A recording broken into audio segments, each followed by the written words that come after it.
Good afternoon and welcome to another episode of Unscripted and Unchained RPG Review.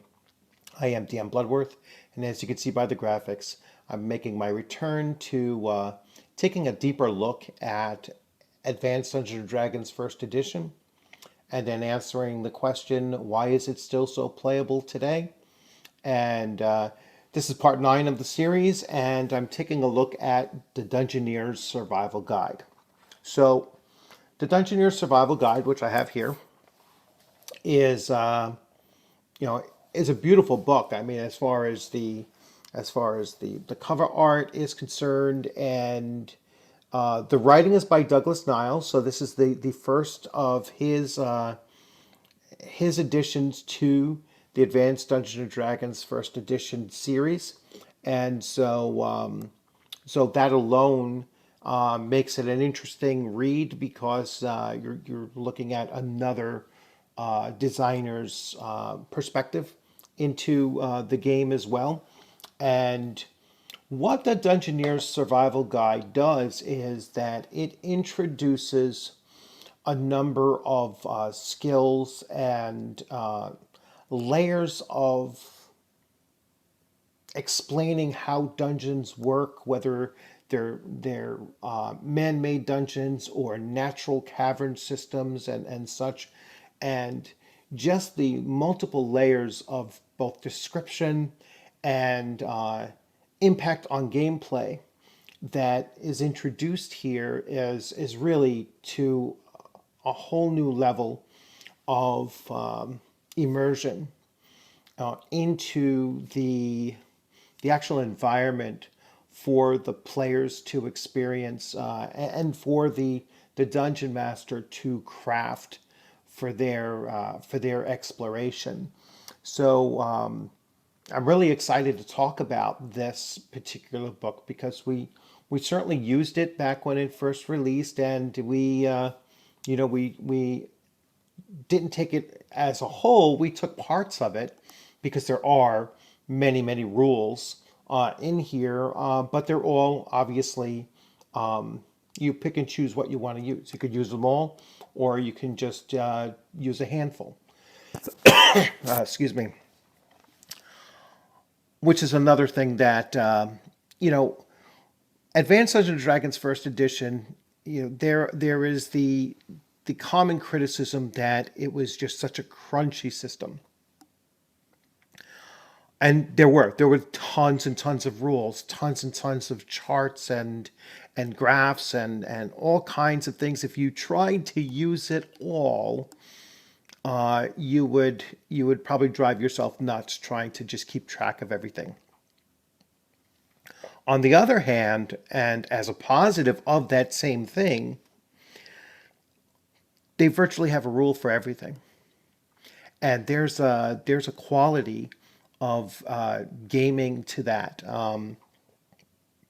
that you don't have to just make up an attribute roll because there's nothing really explaining how to do that.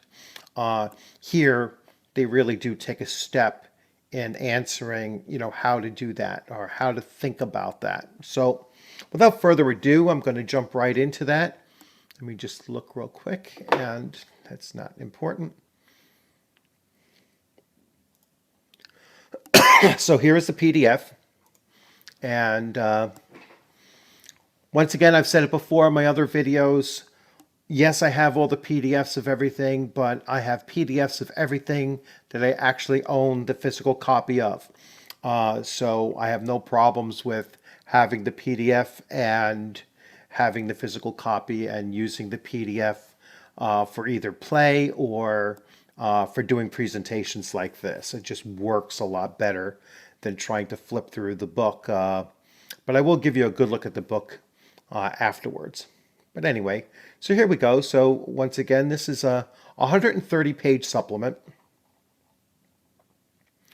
written by Douglas Niles. Cover art, once again, by Jeff Easley, which is incredible, as usual. First edition had incredible artists working on all of the first edition products. So here we have a little note from an introduction by Douglas Niles.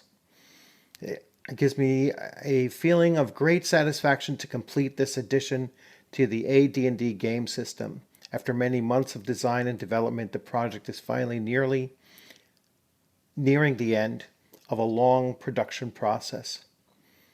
Yet, in a sense, the work is just beginning. Many pairs of eyes have looked over these pages, but they represent only a fraction of those who will eventually read and use the material within. How you, the gamers, react to the material is the true beginning of the Dungeoneer Survival Guide. Exploring dungeons, this is really important here.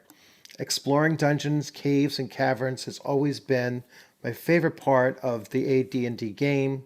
The number of subterranean monsters and cultures presented in the monster manuals serve as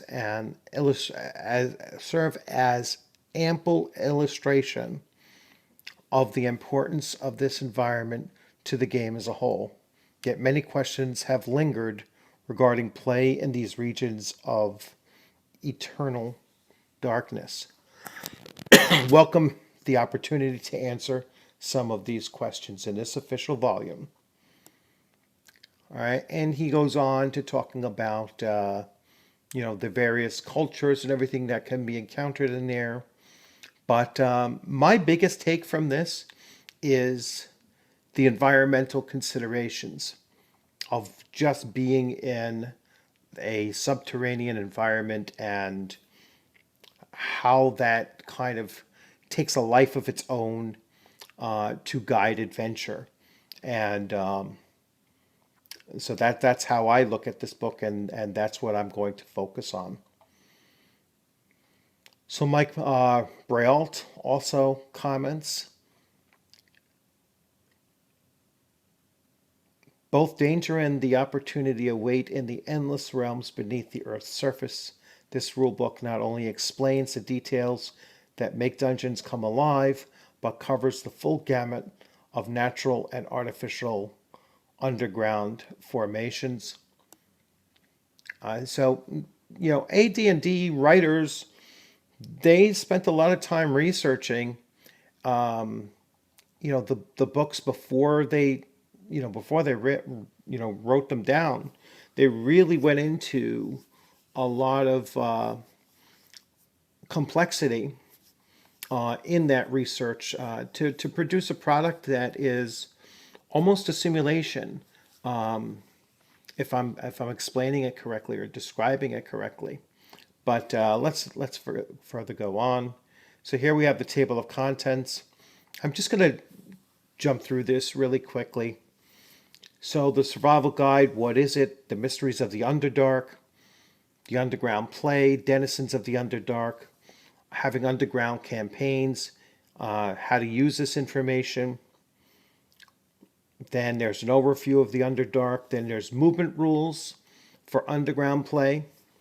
So how to make ability checks, proficiency checks, swimming. So how long can your character hold their breath? What is movement in the water like? The effects of moving in water, and then the effects of moving water. Two different things. Climbing. So we deal with climbing and then climbing surfaces, encumbrance while climbing, climbing success rates for non-thieves, climbing modifiers, climbing tools, and rappelling. Jumping for non-acrobats. If you remember my last video, I talked about the introduction of the thief acrobat. Well, everyone can jump. And so there are jumping modifiers.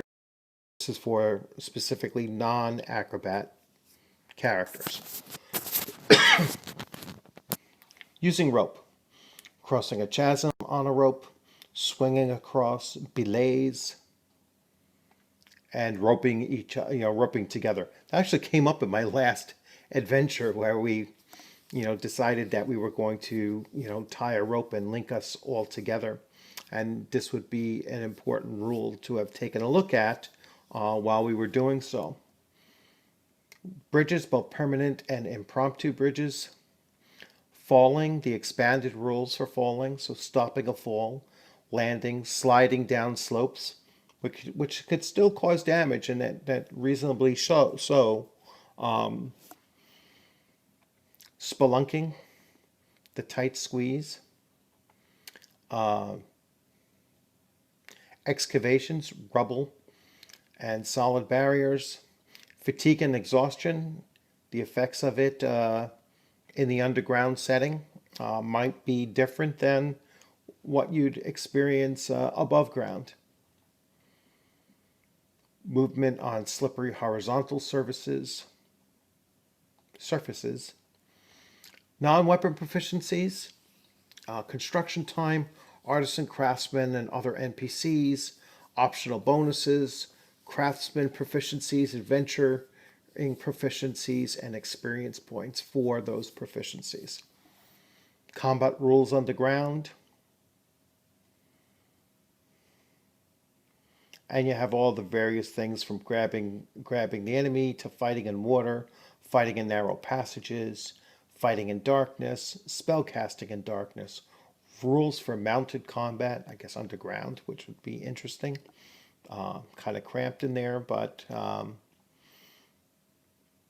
extremely narrow frontages. So this is combat once again, combat modifiers, formation modifiers, morale effects, ventilation effects, flying effects, line of sight effects, cave-ins on the battlefield. Air supply becomes an issue. Cave-ins is is potentially a naturally caused potentially catastrophic event. How do you deal with cave-ins? Underground waterways, so the various types of ways that can be found underground. Mining, so where to mine, types of mines, excavating a mine tunnel, shoring a tunnel, products of a mine, quality of mine products, and so on and so on. When I came across this section here, and I started reading through it myself, once again, and remembering that Unearthed Arcana had introduced the zero level characters, and actually that might have been also discussed in Oriental Adventures, but the introduction of the zero level characters, or player characters before they become adventuring classes. Mining is certainly one of those, and this really made me think of how interesting it would be for you to have a group of miners, and they didn't have to be stereotypical dwarven miners or gnomish miners or anything. You could have human miners or a mix or whatever, and all zero level, and having these skills and tools and equipment that are with them during a mining operation, and actually run a couple of sessions just focusing on mining and the environments of the mines that they're in and such, and making a mini adventure in just establishing those characters' backstory. This would really become something of great value. This could also be a side quest where the player characters are being asked, they're much higher level again, and they're now in a mine, and this is what they're seeing take place around them, or this is something that they're tasked to do, is to mine for a particular thing, and it kind of puts them into this setting that's a much more mundane setting that you might normally think of for an adventure party to be in. New equipment, improving play, so expediting planning, using beasts of burden, and then of course tables. So let's start taking a look at some of these images. So like he said earlier on, they did quite a bit of research to research what are all of these different configurations of natural configurations that you can find in the caverns that you're traveling in.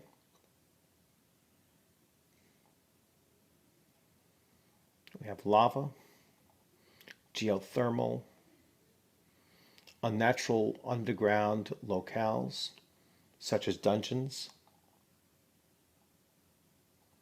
mines, burrows, we have underground realms, hazards of the underearth. You have floods, you could have fires, you could have poison gases, volcanoes, cave-ins, movement rules. So your basic ability checks, you could have proficiency checks involved. There was a section on swimming and holding one's breath. A character with a 16 constitution can hold his breath underwater for 6 rounds. On the 7th round, the player makes an unmodified constitution check. The 8th round is at -2, the 9th at -4, and the 10th is at -6. For players using samurai characters as defined in Oriental Adventures rulebook, this system for holding breath can be used to augment the samurai's ki power.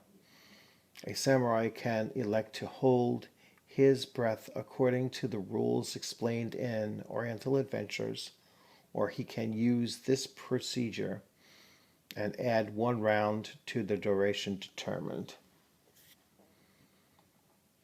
Holding breath in non-swimming situations. So as you can see, there's layers, and then there's layers upon layers of just different contingencies for what might arise.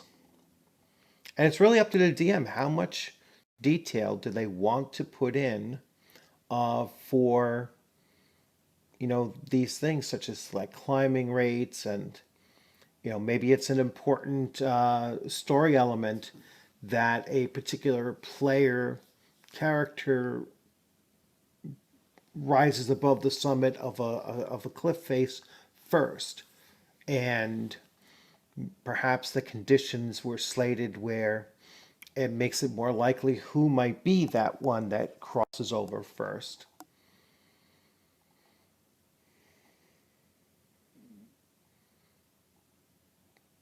They have various types of surfaces. Climbing success rates for non-thieves. So dwarves get a -5. Half-orcs get a +5. Gnomes and halflings get a -10 and a -5 respectively. Climbing surface modifiers, +40 for trees with branches, only a +20 for a pole.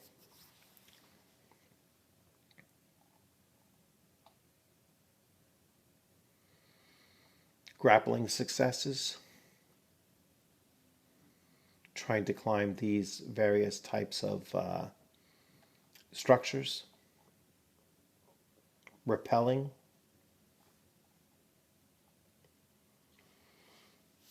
jumping for non-acrobats,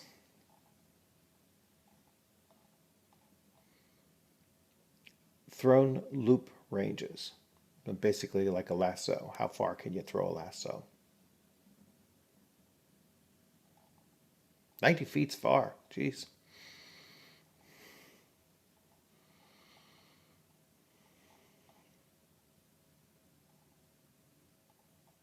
Roping together. Characters can attempt to ensure greater group security by roping together, tying the characters to a rope with 20 or 30 feet of slack between them.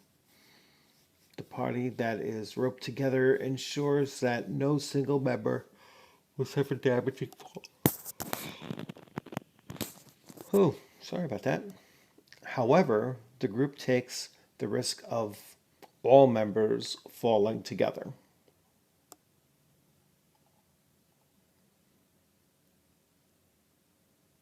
Impromptu bridges, courageous characters can create and cross the following types of bridges with varying degrees of risk: rope, log, and that's when they're creating.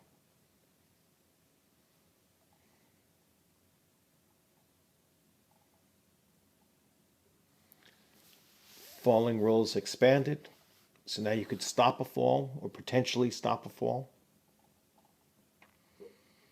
Landing, it's a rough landing, a spike landing, a soft landing. So how, what is it like at the bottom of this fall?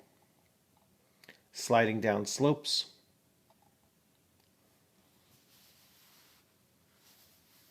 Spelunking is specifically cave exploration.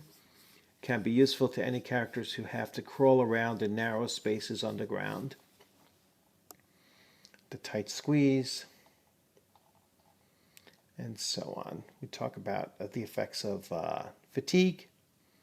So when the character is tired, what is going to be the modifiers for the various things they're trying to do?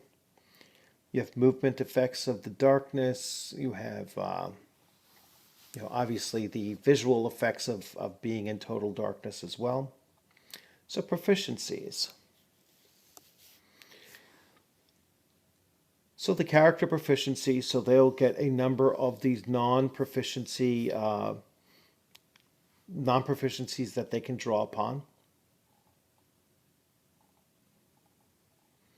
And let's see what we actually have here. The craftsman proficiencies are animal trainer, armorer, blacksmith, boatwright, a bowyer, a fletcher, a carpenter, a gem cutter, a leather worker, a miner, a potter, a smelter, a stonemason, a weaponsmith, and a weaver. And they go through.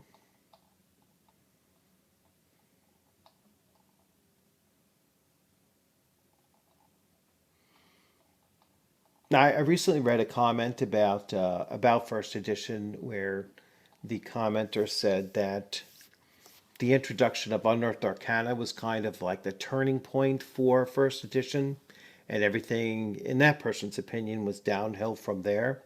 I do see some pre-images of where the game is going with this, so I can see what he's talking about when he says that it was kind of a momentum shift, let's say, in a new direction for the game. But this is still first edition regardless. And it follows the same philosophy as first edition. And that is you do not have to use every rule. And although there will be some rules that are considered to be so essential that they maintain the integrity of the game system itself. But for what I've seen so far, none of this falls within that category. This is just giving you a variety of hints and tips and some game structures for a number of different possible scenarios that characters in the underground could encounter.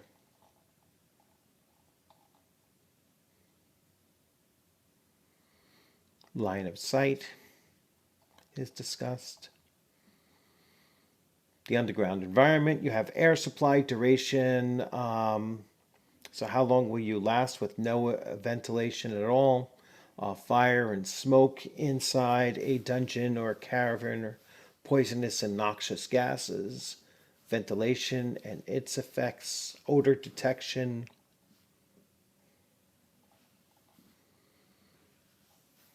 causes of cave-ins themselves. Like I said, there's tons and tons of just layers of information that can be used, and virtually everything here could become the basis for an adventure. Adventures don't always have to be a seek and retrieve kind of adventure. Adventures could be you're out there doing something that's relatively mundane, and then you have a cave-in, and now you have to try to escape this cave-in using all of the complexity of the rules that are discussed in this volume. You'd manage to be able to create a pretty effective adventure. A lot of detail to it, and requiring the players to call upon different types of roles, and possessing different modifiers that they may have. And it might be a very interesting thing for them to realize, hey, you know what, this particular elf is really good at spelunking, let's say.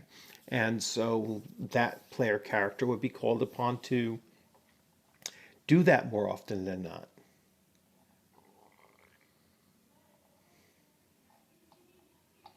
Hypothermia.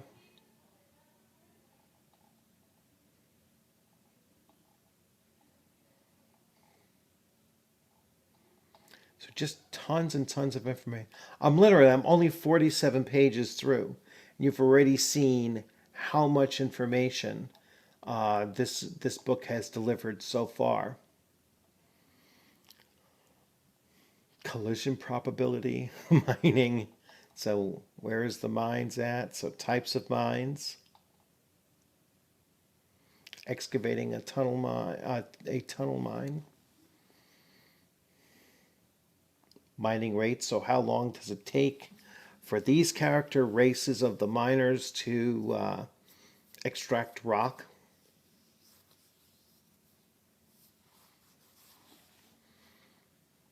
Or mineral, or whatever they're happening to go through.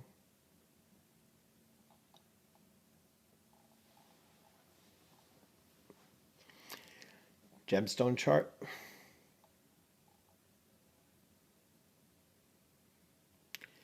Gemstone values.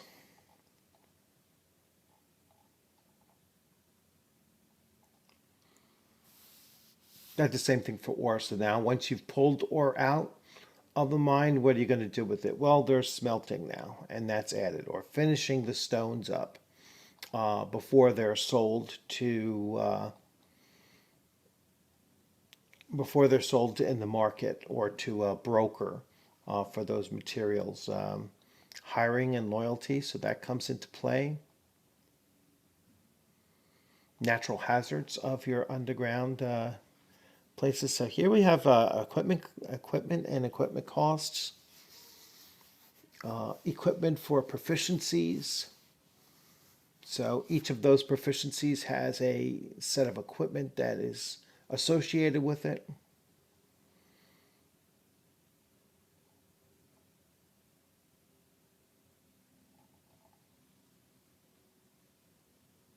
I'm just looking for anything that really does jump out.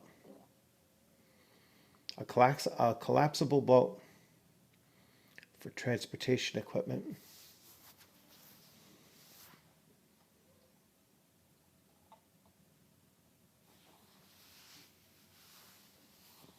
I kind of like the idea of the players having to do something like this, is to have them bring along pack animals. It kind of makes sense if they're traveling these long distances, and they may never return to where they just recently arrived to. And so player characters that are doing a lot of traveling are going to most likely travel with pack animals to carry all of their excess gear and such.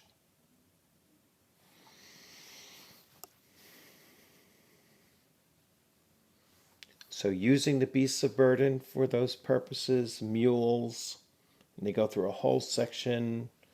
What is it like to have dogs? So you're owning dogs for a variety of reasons. You might own dogs and utilize them to assist you.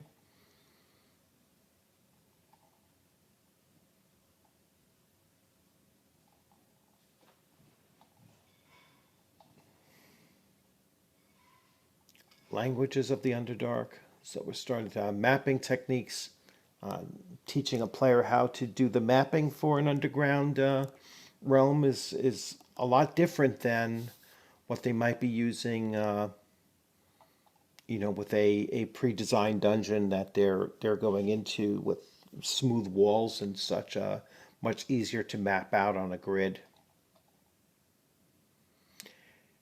So now here's the Dungeon Master section. So that was all the players section. So we're at page 66 of 130. So we're, halfway through here.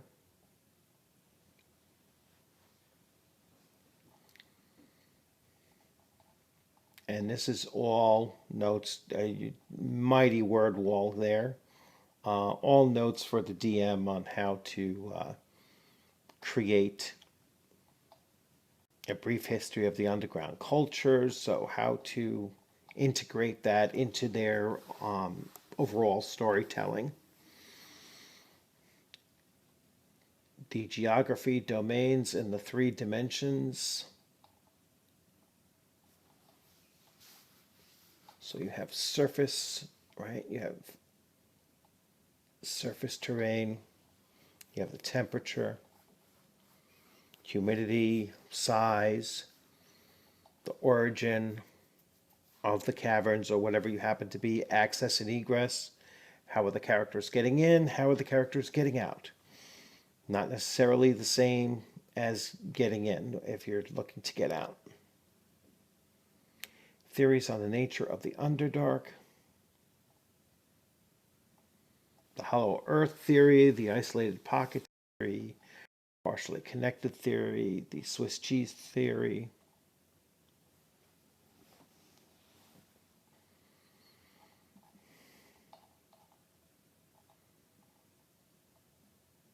Various races that could be found in the Underdark. I kind of skipped over it, but you have the Drow, you have the Kotoa, you have Dwegar, Mind Flayers, Daru, Cloakers, Aboleth, the lands of the Underdark, or the, what they say here, the Deep Earth.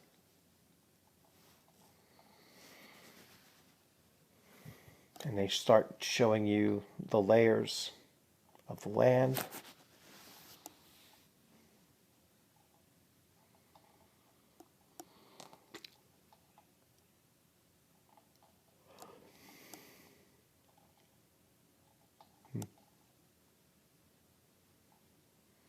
Individual area key.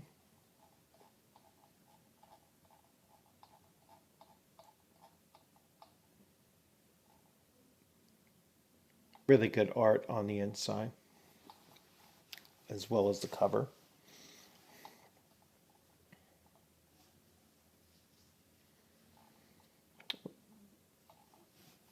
More detail on combat in caverns.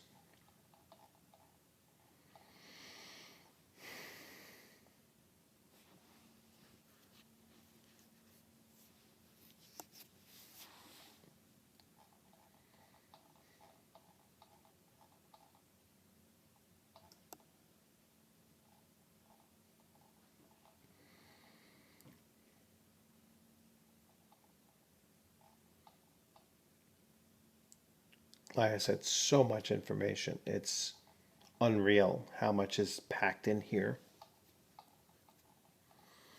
Not a lot of illustrations, so it is very dense reading.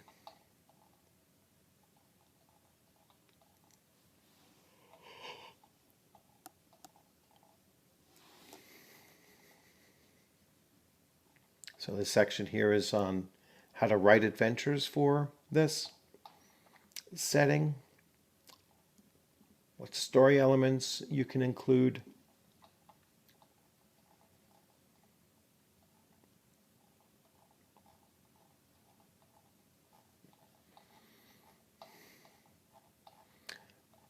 One thing I'm not seeing is a whole lot of charts, but I'm sure it's going to wrap up with charts.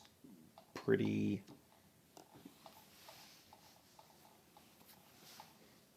typical for them. Here we go.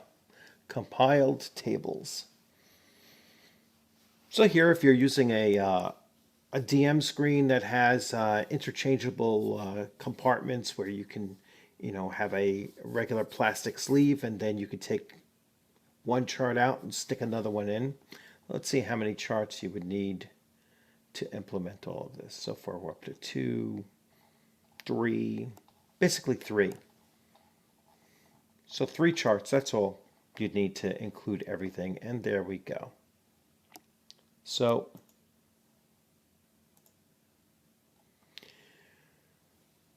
once again, as you can see, it's another really valuable book for your Advanced Dungeons and Dragons First Edition. It's it's one that I certainly recommend if you haven't gotten it to try to get your hands on it. I got this off eBay for between $30 and $35. Which you could probably buy this. For about $9 in PDF, and then once you consider that you're going to run it off on paper, between paper and ink, and potentially even bind it yourself, you're starting to push the $20 around that mark, and for just a little over, twice as much, you can just go out and get if you're lucky, go out and get a nice, first edition, first printing. Let's see when this was printed, actually, and see. So this was first printed in 1986. And this is actually the first edition of it as well. So 1986.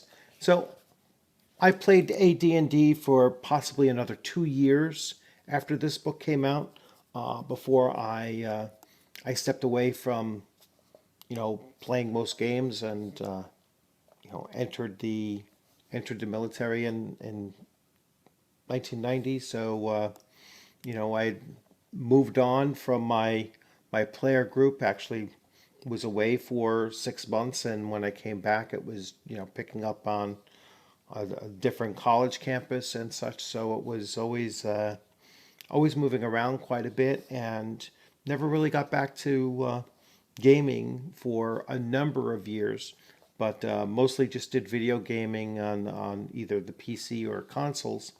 And so this journey that I've been on, of recently, and trying to get back all of that in my collection, has really made me realize how much I've actually missed this system, and why I'm really pushing for you to give this system a try, because it is very playable even today. First edition Advanced Dungeons and Dragons, and many of us would argue, I certainly argue it, that it's a better system than than some of its later editions. So it is highly underrated for what it does and what it allows you to pick and choose what you do. So I'm going to slide this right here into my collection, and you can see as that is now complete. I have everything there. I recently did a swap. I came across a fairly cheap copy of Deities and Demigods, the 128 page, obviously. And so I grabbed it. I got it for $55. I was like, that's as low as I've seen it anywhere.